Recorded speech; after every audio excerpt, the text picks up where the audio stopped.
baliin pa rin ng mga to. Kasi nga anti-Duterte yan. Lahat ng ginawa ng mga Duterte, walang walang tama sa kanila, lahat yun mali.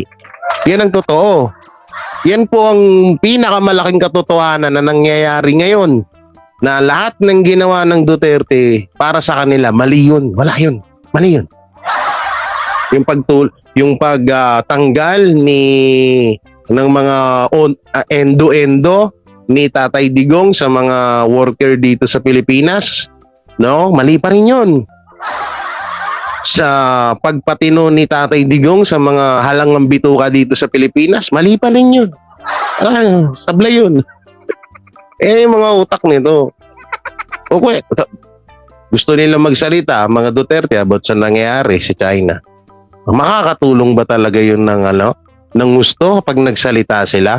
Ang hirap kasi dito,